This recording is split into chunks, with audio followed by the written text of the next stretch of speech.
그리스도 군사의 자세 겸손에 관하여 56번째 시간입니다. 22년 5월 17일 꿈 계십니다.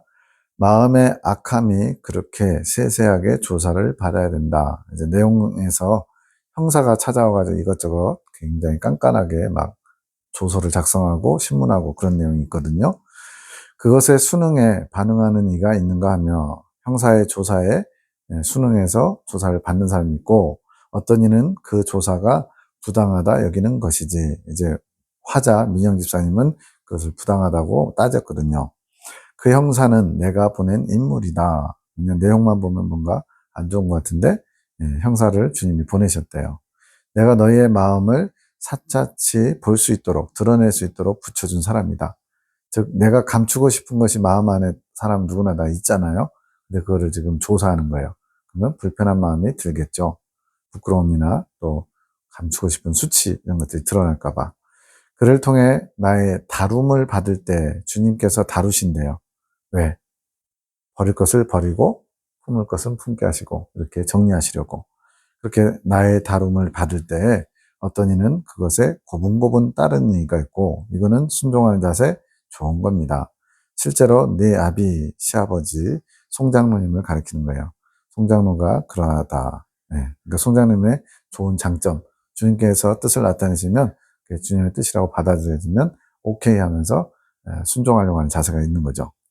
나의 뜻이라 인지되면 그는 절대적으로 순응을 영원히 너라. 참 좋은 성향을 가지고 계신 거죠. 그러한 마음을 가진 자의 상징이다. 그러나 너는 그렇지 않다. 너의 너의 지식이 더 중요했지. 즉 형사가 조사하는데 뭔가 이렇게 불합리하다, 맞지 않다 이렇게 생각한 거예요. 그래서 내가 당위성을 따지는 인물로 상징이 되노라. 자신의 뜻이 상대방에게 관철되고 수용되면 이제 막 주장하면 이제 그렇잖아요. 원래 회의할 때 목소리 높이고 막 그러면 어쩔 수 없이 들어주는 경우가 많죠.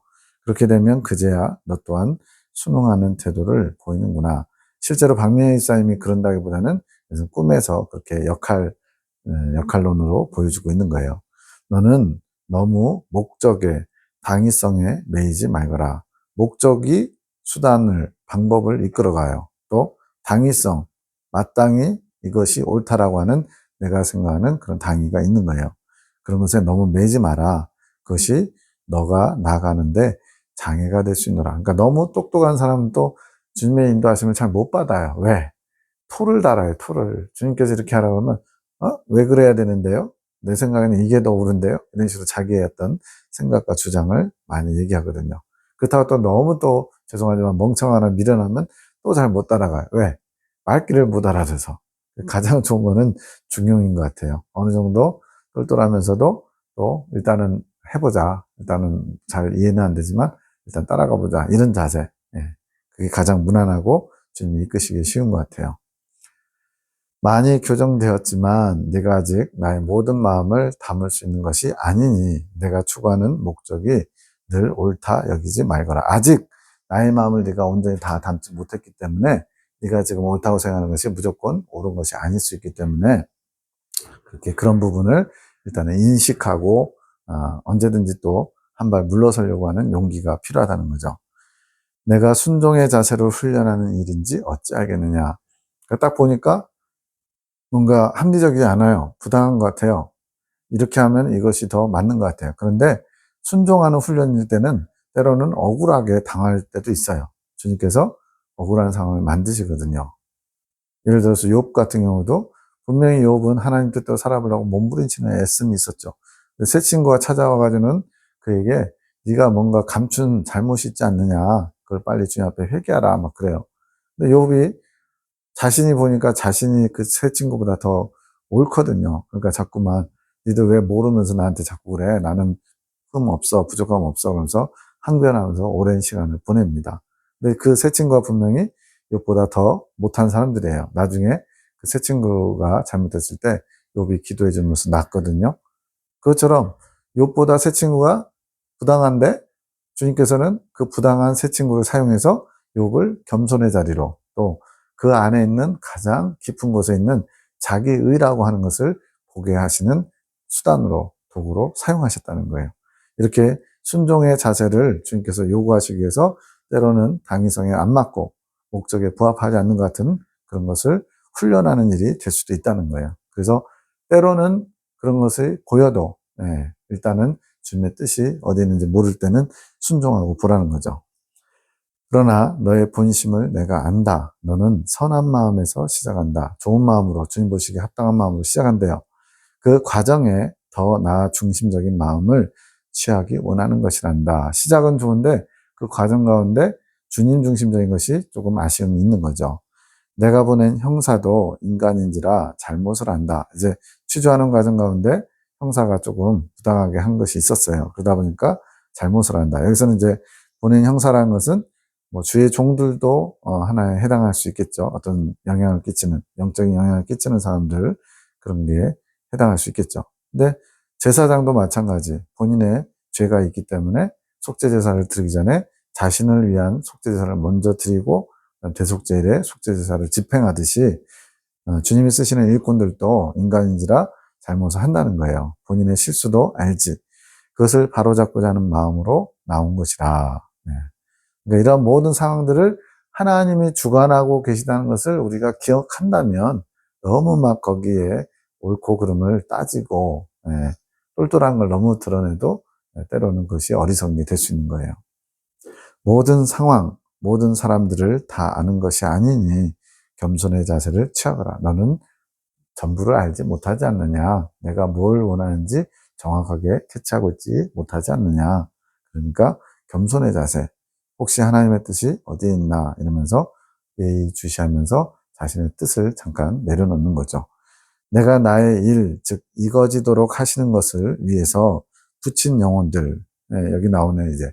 내가 천국에 가기 위해서는 익은 열매가 돼야 되는데 익은 열매가 되기 위해서는 반드시 뭐가 필요해요? 햇빛과 바람의 고난의 환경이 필요하죠. 그 일을 위해서 악한 사람도 악한 날에 쓰신다는 거예요. 그랬을 때 그 악인한테 정당성 따지고 당위성 따지고 해봐야 소용없어요. 왜? 하나님의 관심은 그 도구인, 통로인 악인들이 관심이 아니라 그 악인들의 반응하는 나의 자세를 보는데 주님의 초점이 있기 때문에. 그래서 그 악한 사람을 주님이 심판해달라고 막 열심을 낼 게 아니고 그 악한 사람들을 통해서 하나님이 나의 뭘 고치기 원하시는지 거기에 초점을 둬야 빨리빨리 통과할 수 있죠.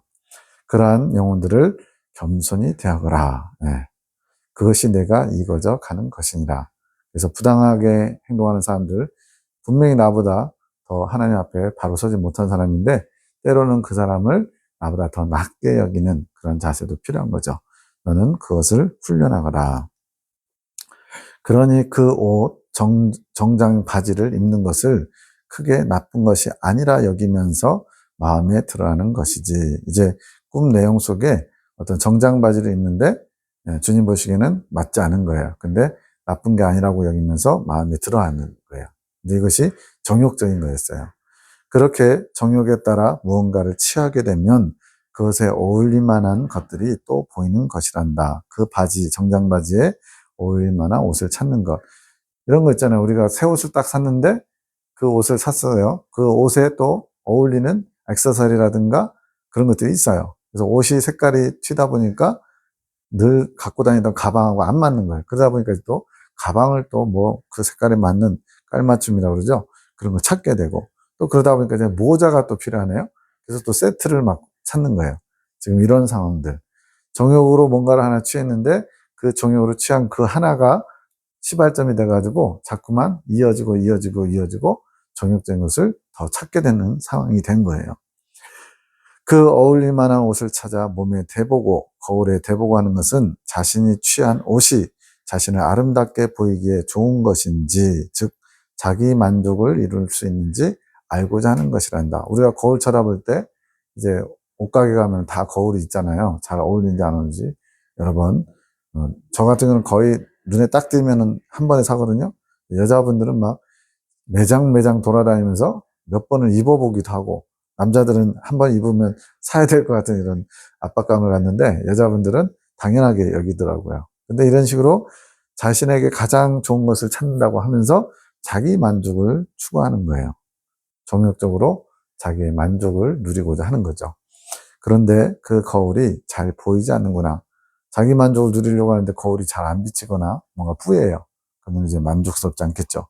그런데 그것이 내가 주는 은혜의 환경이다. 자기 만족을 취하지 못하도록 하나님이 막아놓으신 거죠. 자기 만족이 온전히 이루어지지 못하도록 환경을 내가 만족스럽게 두지 않는구나. 이게 은혜라는 거예요, 오히려. 정욕이 만족스럽지 못하면 우리는 마음에 불평, 원망이 나오는데 오히려 그것을 감사해야 돼요. 왜? 주님의 은혜이기 때문에. 그가 자기 만족을 더욱 탐하지 못하도록 내가 이끌어주는 환경이노라. 이렇게 보이지 않는 이면에서 일하시는 하나님을 본다면 우리가 원망불평할 일이 없거든요. 욥도 처음에는 주신 자도 여호와시오 취하신 자도 여호와시오니 내가 적신호 왔은즉 적신호로 가올지라 하면서 하나님은 찬송받으실지이다 그랬거든요. 근데 시간이 지나면서 이제 몸까지 이제 완전히 망가지니까 그때부터 이제 그 속에 있던 깊숙한 자기가 튀어나와서 하나님을 향해 원망하는 말들을 쏟아내죠. 근데 또 직접적으로 하나님 원망하지 않고 내가 태어난 날 사람들이 헌하지 않았더라면 이러면서 간접적으로 하나님을 원망하는 내용들을 해요. 왜 이렇게 됐을까요? 만족스럽지 못한 환경 때문에 그렇게 된 겁니다. 네. 처음에는 잘 견뎠는데 시간이 지날수록 오랜 시간을 계속 그렇게 되니까 결국엔 미천을 드러내는 거죠. 그 환경을 보고 자신의 것을 돌이키면 좋은데 그리하지 못하는구나. 한 번 맞아서는 안 된다는 거죠. 여러 번 맞아야 정신 차린다는 거예요.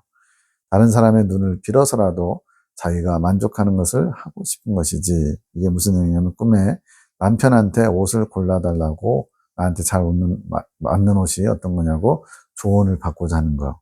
이건 뭐겠어요? 이제 다른 사람이 나에게 동의하게끔 내 선택을 내가 잘 맞는 옷을 고르는데 다른 사람을 끌어들이는 거예요. 마치 공범 만드는 것처럼. 그러니까 이제 범죄를 할 때 혼자서 다 독박으로 뒤집어 쓰는 거하고 다른 공범이 있으면 죄가 좀 나눠지거든요. 죄값이. 그런 식으로. 그래서 자기 합리화와 같단다.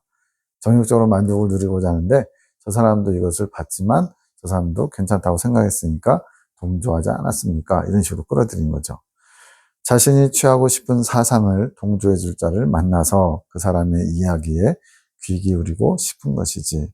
그러다 보니까 서로 주고받는 거예요. 근데 주님께서는 친구 간의 애정을 주님이 굉장히 극심하게 싫어하신대요. 왜 그럴까요? 자기의 사상을, 인간적인 사상을 자기만 가지고 있는 게 아니라 다른 사람과 주고받으면서 더 크게 만드는 거죠. 네. 그렇게 오히려 시너지 효과를 내가지고 조그맣던 사상이 더 커지는 거예요. 1 더하기 1이 2가 아니라 3, 4가 되도록 주님 앞에 합당치 않은 것이. 그것이 여기서 말하는 자기의 그 사상을 동조해 줄 자를 만나서 그 사람과 주고받는 거예요. 점점 더 주님에게는 멀어지는 거죠.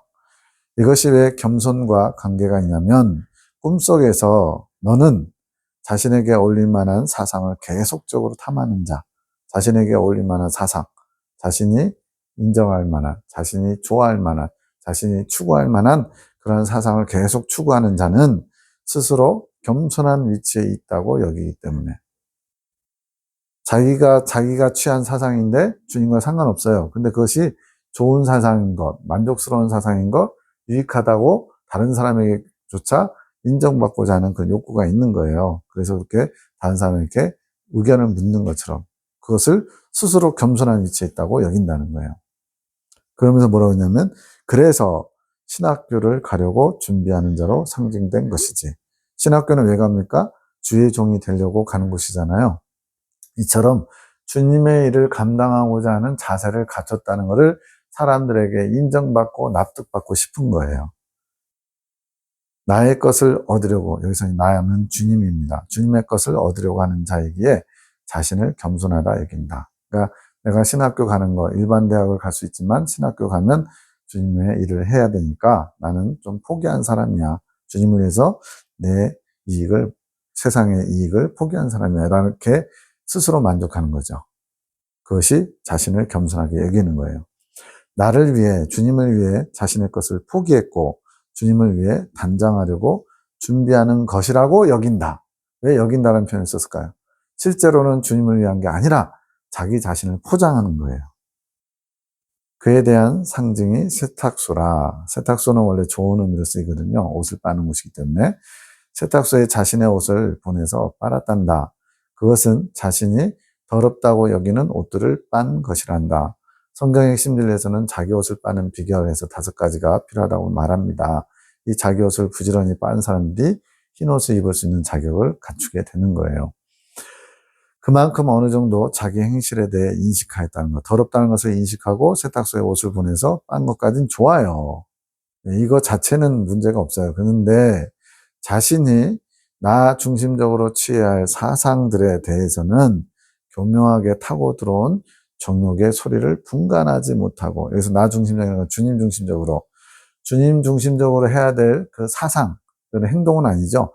그 사상에 깃들어 있는 행동들, 그런 사상들을 추구하려고 하는 행동들이 정욕의 소리가 섞여 있다는 거예요. 교묘하게. 그러니까 주님을 위해서 살겠다, 주님의 일꾼으로서 준비되기를 원하는 기본 바탕 가운데 정욕적인 것들이 섞여 있는데, 그것이 교묘하게 타고 들어온 것을 분간하지 못하고 취하려고 하는 자세가 있어요. 참 이런 게 어렵습니다. 차라리 아예 그냥 악을 행하든지 아니면 선을 행하든지 해야 되는데, 선을 밑바탕으로 해서 교묘히 자기 만족을 누리고자 하는, 저는 이걸 사심이라고 표현하는데, 이런 사심을 섞어가지고 주님의 일인 양, 주님께 기쁨을 드리는 그런 삶을 살고 있는 양, 사람들에게 보이려고 하는 게 우리 안에 있다는 거예요. 그러면서 그것에 만족을 느낀다. 나 정도만 하라 그래, 이러면서. 이런 사람들이 정말 교화되기 어려워요.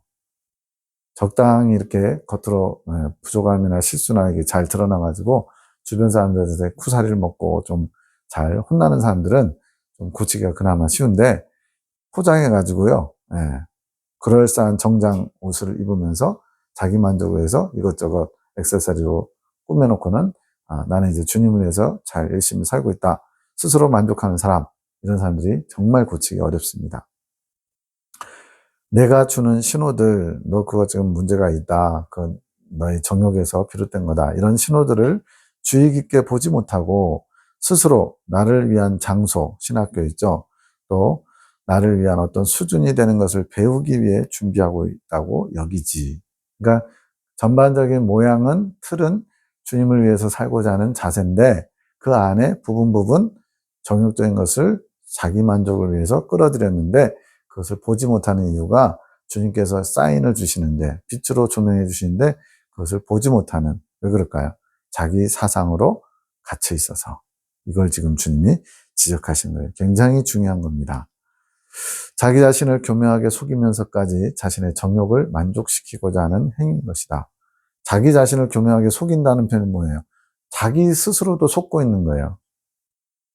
그래서 성경에도 자신을 속이는 자 되지 말라고, 야고보서인가요? 거기 나오잖아요. 스스로 속이는 자가 되지 말래요. 빛으로 조명받지 않으면 자기 자신을 스스로 속고 맙니다. 그것은 내가 보기에 허영과 같노라. 허영. 이제 구체적인 단어를 주님이 알려주셨어요. 그것은 허영이다. 뭐냐? 사람들에게 보이려고, 또 스스로 만족하는 자기 만족을 위해서 뭔가를 하는데, 그러나 스스로는 주님을 위해서 한다고 착각하면서 그렇게 가는 것이 허영이라는 거예요. 허례와 위선. 이제 이것은 이제 철로역정에서 3번째 단 들어가기 전에 높이 성장한 상태에서 허례와 위선에 빠져가지고 결국 멸망로와 위험로로 빠지는 이단 교주들 같은 가라지들의 이야기인데, 그때서만 있는 게 아니라 모든 과정마다 다 허영심, 허례와 위선은 다 나타나요. 근데 문제는 이게 굉장히 잘 조명받지 않으면 모르고 진행한다는 거예요. 그러면 그것에 푹 빠지게 되고 나중에는 멸망할 수도 있어요. 허례와 위선을 조심해야지. 그것에 빠진 자는 계속 자기에게 어울릴 만한 것만 찾노라. 정욕적인 만족을 추구한다는 거죠. 결국 그는 나의 위대한 사랑을 얻는 것에서 버림받게 되는 것이지, 지옥 간다는 의미도 이제 궁극적으로는 있지만 그보다는 더 높이 성장하지 못하고 정체되어 있다는 거죠. 왜? 하나님이 이끄시는데 주님의 이끄심을 받지 못하는 자기 만족과 겸손하지 못한 자세로 자기가 옳다 스스로 여기는 것을 쫓아 살기 때문에 성령의 이끄심을 받지 못하기 때문에 그렇습니다. 그러면 친정엄마가 나와서 말씀하는 부분은 무엇인가요? 그가 진충과도 같은 자다. 이제 철력정 2부에 보면은 진충이 나오거든요. 이 진충이라서 2부가 아니라 기독도하고 만나죠. 이 진충이라는 분은 신실한 분인데 나중에 순교당하기도 합니다. 근데 이 진충은 바른 소리를 하는 거예요. 내가 세탁소에서 옷을 빠는데 치른 값어치에 대해서 그가 논한다. 거론하는 거죠. 비싼 값을 치르고 남은 돈이 왜 그거밖에 없냐고 말하는 것이지. 불편하게 하는 겁니다. 그런데 너는 그 의미를 잘 모른다. 아저씨가 싸게 세탁해 준다고 해서 싸게 했고 얼마를 남겼는지 그 자체에 대해서는 크게 관심이 없지. 지금은 마음을 어디다 뺏겼냐면 옷을 고르고서 자기 마음에 들게 준비하는 게 더 중요하기 때문에 초점이 지금 자기의 어떤 정욕적인 또 자기 만족에 맞춰져 있기 때문에 지금 진충이 이렇게 왜 값이 왜 그거밖에 안 남았냐 이런 거 묻는 것은 흘려듣는 거죠. 예. 조언, 충고 이런 거를 흘려듣는 거예요. 그의 말하는 것이 자신에게 더 큰 것을 알게 해줄 수 있는데 영적으로 도움을 준다는 거예요. 정욕에 휩싸였게 되면 깨달을 수 있는 눈이 닫히게 되는 것이다. 말 그대로 귀를 닫는다는 겁니다. 주님이 비춰주시는 조명, 빛의 조명도 받지 못하는데 사람이 조언한다고 듣겠어요? 완전히 안 듣죠. 자기 세상에 갇혀가지고. 그래서 네 방에 그 꿈에서는 엄마, 진충의 역할, 그가 너에게 준 옷들이 있는 것이다. 이미 그는 그것을 버렸기에 그렇지. 옷은 자신을 단장하는 것으로도 쓰입니다. 그런데 문제는 쓸모없는 옷들도 있는 거예요. 주님께 나아가는데 쓸모없는 것들. 그래서 이미 버린 것인데 그것을 또 이 사람은 취하고 이러는 거죠. 네. 왜 친정엄마로 상징이 되었나요? 내가 엄마에 대해 가진 시각을 반영한 것이다. 이제 화자 박명희 사님이 엄마에 대해서 어떤 인식을 갖고 있냐면 순수하시긴 한데 아직은 덜 성장하셨고 실제적으로도 이제 영적으로 지금 배움의 과정에 계시죠. 그리고 영적인 지혜가 많지 않다고 느끼는 거, 영적으로는 지혜가 부족하다고 느끼는 거. 이거는 딸의 입장에서 엄마를 그냥 그렇게 보는 거예요. 그렇게 꿈에서 내가 다른 이들을 바라보고 나의 충고로 듣지 못하는 것을 알리는 것이지. 주님께서 성령의 빛의 조명으로도 알게 하시고 또 때로는 사람을 통해서도 당신의 뜻을 나타내시는데 그런 것을 무시할 수 있는 상황인 거예요. 아직 덜 성장하시고 영적인 지혜도 많지 않다고 느끼니까 그냥 흘려듣게 되는 거죠. 근데 우리는 나보다 어린 자로부터도 배울 것은 배울 자세가 되어 있어야죠. 그렇게 꿈에서 내가 다른 이들을 바라보고 나의 충고를 듣지 못하는 것을 알리는 것이지 신학교 교단에서는 이것을 주의해야 되노라. 이거는 이제 저도 해당되는 사람이었는데 아무래도 가르치는 교수고 또 대사경의 강사로 하다 보면 진리를 남들보다 좀 더 낫게 아는 사람처럼 그런 지위에 있거든요. 그러다 보면 누가 진리와 관련해서 또 주님의 뜻과 관련해서 조언을 해주면 나보다 못하다고 생각하니까 받아들이기가 쉽지 않죠. 주의해야 된대요. 허례와 위선이 동행하여 성장하지 못할까. 스스로 만족하면서 자신이 옳다고 하는 것을 꽉 붙잡고 더 이상 성령의 이끄심을 잘 받지 못하고 이 정도면 됐지라면서 그 지위, 위치에 만족하고 있는 상태예요. 그것을 주님이 근심한다는 표현을 씁니다. 나는 근심하노라. 주님께서 아파하시는 거죠. 자녀가 더욱더 성장하기 원하는데 주님께서도 근심하시나요? 그래서 화자 박민수님이 묻죠. 근심이라는 단어 쓰시니까 나는 영이다. 그리고 또 육이었다. 이 땅에 성육신 하셨잖아요. 나는 너희가 갖는 모든 감정을 다 가질 수 있는 존재다. 희노애락을 다 가질 수 있대요. 그래서 성경에도 보면 슬퍼하시기도 하고 화내시기도 하죠. 물론 의분이죠. 의분. 죄가 없으신 상태에서 내시는 거니까. 너희로 인해 나는 근심할 수 있단다. 안타까움으로 아파하는 마음이지. 성경에도 성령이 말할 수 없는 탄식으로 우리를 위해서 기도하신다는 내용이 나오잖아요. 그래서 나는 계속 나를 계시하여 준다. 당신의 뜻을 나타내시는 거죠. 나의 계시가 그를 바른 길로 인도하기를, 그가 좋은 선택하기를 바라는 것이지. 그런데 이렇게 계시해 주시고 조명해 주셔도 자기 만족에 빠져 있고 허영에 잡혀 있으면 다른 사람들의 충고나 조언, 또 주님의 빛을 보아도 들어도 받지 못하고 외면하게 되고 자신의 옳음만 계속 붙잡고 가겠죠. 너희에게 적절한 때에 징계와 견책이 있음을 감사하거라. 성경에도 징계하시는 것은 미워서가 아니라 사랑하시기 때문이라고 말씀하죠. 그것이 너희가 나아가는 것에 명약, 아주 좋은 약이죠. 그런 징계와 채찍이 우리를 바른 길로 인도한다는 거죠. 나의 사랑의 채찍이니라. 우리를 달릴 수 있게 하는 채찍, 더 열심을 해서 주님께 나아가게 하는 채찍. 그것에 감사하면 내가 기쁠 것이다. 내 아들, 딸들아. 우리에게 주시는 말씀입니다.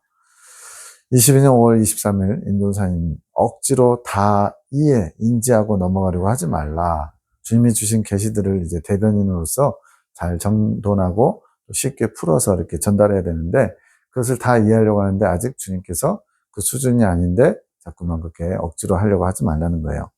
문자적인 부분에서 그것 또한 주님께 구하며 다 이해할 때를 기다려야 함. 그것이 겸손. 지금 이제 2년 6개월이 지난 지금은요, 아주 탁월하게 이제 그런 계시 내용들을 잘 정리해서 전달하고 있습니다. 22년 5월 28일 환상에 관한 계시. 자기 의가 순종하는 의지로 어떻게 바뀌게 되나. 환상에 대해서는 내용은 안 나오고 이제 좀 묵상으로 에녹자매가 아는 거예요. 자기 의. 사람은 다 자기 의가 있죠. 또 하나님의 의도 있습니다. 로마서에도 표현되어 있어요. 로마서 10장 3절에 사람이 자기 의를 내세우면서 하나님의 의를 애써 순종하지 않는 그런 자세를 갖춘대요. 이러한 자기 의를 순종하는 의지로 어떻게 바뀌게 되느냐면 자기 의는 능력이 없음. 여기서 이 능력은 영혼이 변화되는 능력이에요. 순종하는 의지는 성령의 이끄심에 순종하는 의지이기에 순종하는 의지의 앞에 필요한 부분이 뭐냐? 성령의 이끄심에 순종하는 의지. 어떤 자기가 뭔가를 성취하려고 하는, 이루려고 하는 의지가 아니라요. 주님의 능력으로 할 수 있는 것. 성령이 이끄시면 당연히 능력은 주님께서 나타내셔야죠. 성령께서 이끄셔놓고도 네가 알아서 해 이렇게 안 하신다는 거예요. 주님께서 능력으로 당신의 능력을 나타내시겠죠. 그래서 순종하는 의지를 가지면 능력을 갖추게 되는데 내 능력이 아니라 주님의 능력이죠. 근데 그것을 내 것처럼 쓸 수 있어요. 근데 자기 의를 가지고는 이러한 능력이 나갈 수가 없죠. 보혈의 능력을 의지하여서 순종할 수 있는 것, 이 보혈의 능력, 사망 권세를 깨뜨리고 잠든 영혼, 죽어가는 영혼을 살릴 수 있는 능력, 그것이 순종으로 능력이 나타납니다. 나의 의지, 자기 의로는 해보다가 안 되면 그때서야 성령의 인도하심을 보게 되는 것. 아예 자기 의를 포기하거나 내려놓으면 안 될까요? 내가 해보려고 하는 의지, 해보려고 하는 의지는 필요한데 아직 순종하는 의지가 잘 되지 않은 상태에서 자꾸 내세우다 보면은 주님보다 앞서가게 돼 있어요. 그리고 또 자기 만족에 빠지게 돼 있고. 그래서 이거를 시간적인 순서를 잘 아셔야 돼요. 성령의 인도하심을 보는 것, 즉 성령님을 의지하는 것이 언제 이루어지냐면 두 번째 연단을 통과하면서 이제 철로역정에서는 두 번째 연단 막바지에 여호와 니시 체험을 합니다. 이게 이제 구약의 모형에서는 아말렉 군대의 싸움에서 처음에는 이기고 지고 이렇게 반복하죠. 모세의 손이 올라가면 이기고 모세의 손이 내려가면 지고 그러다가 아론과 훌이 양쪽에서 받침으로써 주님만으로 전적 의지하면 이제 여호와 니시를 체험하게 되죠. 그것을 두 번째 연단 통과하면서 체험하게 되는데 바로 성령님을 의지해야 승리할 수 있다는 것을 경험적으로 두 번째 연단 때 배우게 되는 거예요. 그러니까 두 번째 연단 전에는 자기 의로 이뤄보려고 하는 자세가 많을 수밖에 없어요. 근데 두 번째 연단 통과하면서 자기 의로는 도저히 이룰 수가 없구나라는 것을 철로역정에서는 시내산 아랫길을 지나가다가 잘못된 길을 가죠.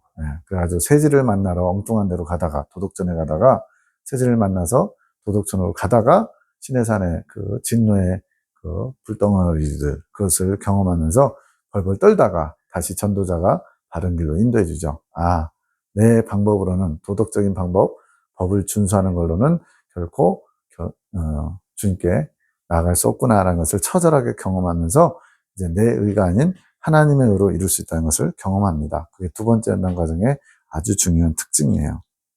그때부터 성령의 이끄심을 구할 수 있게 됨, 의지할 수 있게 됨. 그러니까 그 아래 동네에서는, 그보다 그 아래 전에서는 성령의 이끄심을 잘 받을 수가 없어요. 아예 무지한 거죠. 그러나 이제 두 번째 단을 통과하면서 성령님을 의지하는 방법, 자기 의를 내놓는 것을 경험적으로 알게 돼요. 그것이 겸손해진 자세, 성령의 이끄심을 구하며 그 이끄심에 순종했을 때 승리할 수 있는 것. 예. 이거를 배웠기 때문에 이제 두 번째 한단 통과 이후에는요, 뭐를 해야 돼요? 늘 성령의 이끄심에 순종하면서 승리하는 것을 경험해야 돼요. 그렇지 않으면 또 실패하고 또 실패하고 계속 자기 의를 내세울 때마다 좌절하고 실패하는 그 반복, 무한 반복이 이루어지는 겁니다. 자기의 의가 순종하는 의지로 변하는 방법은 성령의 이끄심을 구하고 찾고 또 이제 그것이 나타났을 때 순종하면 순종하는 의지로 조금씩 변하는 것. 근데 이 순종하는 의지는요, 진짜로 온전히 순종해지는 건 언제 되냐면 교회 시대에 이긴 자가 되고 나서 익은 열매 되는 과정에 생각과 감정이 주님께 온전히 하나가 되면서 의지까지도 이제는 순수한 의지가 순종하는 의지, 그 다음 나아가 선한 의지로 바뀐다. 이렇게 예레미야 기도원의 계시를 통해서 하나님이 이끌어 가시는 방법이 나타나 있습니다. 그러나 그때만 순종하는 의지로 바뀌는 게 아니라 이 광야 연단 과정 중에 두 번째 연단 통과한 이후에 순종하는 의지를 훈련하면서 그 이긴 자에서 익은 열매로 나아가는 온전한 순종하는 의지를 만들어가는 과정이 먼저 선행되는 거예요. 그것을 잘 훈련받으면 이제 이긴 자에서 익은 열매로 나갈 때 이 순종하는 의지가 좀 더 수월하게 진행될 수 있겠죠. 이것은 주님의 의지로 변화되는 것. 뭐가요? 나의 의지가 점점 주님의 의지와 하나를 이루는 거예요. 하나됨을. 성령의 이끄심이란 바꿔 말하면 주님의 의지. 주님의 의지가 뭐예요? 주님께서 뜻한 바를 이루시는 거예요. 그것이 성령의 이끄심이다 라고 표현할 수 있습니다. 22년 5월 29일 새벽 3시 17분 주로 새벽에 말씀하세요. 그건 말할 것도 없고 너 말했잖아. 영음이 들리는데 남매는 서로 좀 충돌을 많이 하죠. 그런 대화처럼 들리고 자기가 맞다고 서로 언쟁하는 내용. 이제 에녹자매 해석입니다. 그건 말할 것도 없고 라는 것은 자기들의 옳다함을 말하는 거. 됐어 그건 말하지 마. 그건 당연히 이거야. 이런 식으로 자기의 옳다함을 말하는 것이고 이것이 성령님의 일하심을 제한하게 됨.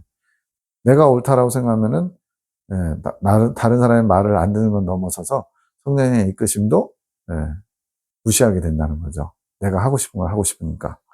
내가 옳다는 것을 스스로 생각하는 거. 성령의 조명하심이 그 부분에서는 약해서 그럼. 자, 성령께서 나의 옳음을 주장하는 그 부분을 밝게 비춰주신다면 그게 부끄러움으로 드러나고 깨닫고서 자기의 옳음을 덜 주장할 텐데 그 성령의 조명하심이 약하기 때문에 잘 비춰주지 못하기 때문에 몰라서 여전히 자기의 옳음을 주장한다는 거예요. 이것은 지성이 깨이지 않았기 때문에 주님께서 우리에게 계시를 통해 자신의 부족한 모습을 알게 하심. 지성은 아는 것이거든요. 먼저 자신의 부족함, 연약함, 자기의 옳음을 주장한다는 것을 존중받아야 되는데 지성이 깨지 않으면 그것을 몰라서 순종할 수 없다는 거예요. 그것은 지성이 깨이는 것이고 지성이 깨이면서 성령님께서 양심의 불을 밝혀주시면 마음이 굉장히 괴로운 것. 먼저 알아야죠. 믿음은 들음에서 난다는 거죠. 들음에서 난다는 표현은 아는 거예요. 들어서. 근데 그 아는 것에서 그치는 게 아니라 양심의 불을 성령께서 확 밝혀주시면 이제 그 성막으로 말하면 7등 되죠. 성막 안은 깜깜해요. 완전히 다 사방에 막혀 있으니까 거기를 유일하게 밝히는 것이 7등대예요. 그 7등대에 양심의 불이 환하게 밝혀 있어야 자신의 내면 안에 부끄러움을 볼 수 있습니다. 그러면 부끄러움 수치가 드러나니까 어떻게 돼요? 마음이 굉장히 괴롭겠죠. 지성이 먼저 깨이고 양심의 불이 밝혀지면서 자신의 수치, 자기의 옳음을 주장하는 것이 발견되는 거예요. 인정할 수 없는, 받아들일 수 없는 자신의 부끄러움, 이것을 성령의 조명하심을 겸손히 받아들이면서 버릴 수 있게 되는 것. 그럼 바꿔 말하면 이거를 받지 못한다든가, 성령의 조명하심을 받지 못한다든가, 자기가 끝까지 옳다고 고집하고 주장하면 결국은 버릴 수 없어서 힘든 과정을 지나가겠죠. 겸손하지 않으면 안 된다는 거예요. 겸손치 못한 자는 성령의 조명하심, 즉 양심의 불을 꺼버린다. 그런 거 있잖아요. 내가 지금 옷을 벗었는데 누가 불을 탁 켜면은 소리 지르잖아. 야, 불 꺼! 막 이렇게. 왜 그래요? 부끄러움이 드러나니까. 그래서 불을 끄라 그래요. 그것처럼 성령의 조명하심 양심의 불을 꺼버리고 모른 척 하는 거죠. 못 본 척, 안 들은 척. 네. 그렇게 양심의 불이 꺼지면 불편한 마음이 없어짐. 그 순간 자기의 만족을 위해서 불편함이 안 갖기 위해서 성령의 두 불을 꺼버리는 것과 같은 거예요. 그렇게 타협하게 됨. 지성이 깨었지만, 즉 인식은 했어요. 자신의 부족함, 부끄러움, 자기 만족 이런 것들을 발견했지만 양심이 불편해서 받아들이기 힘들어서 양심의 불을 꺼버리면 지성까지도 이제 또 어두워지는 거예요. 점점 타협하는 거죠.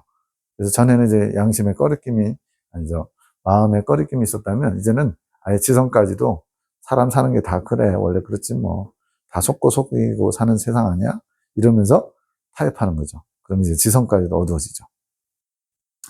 이것이 자신의 의지로 성령님의 일하심을 무산하게 되는 거.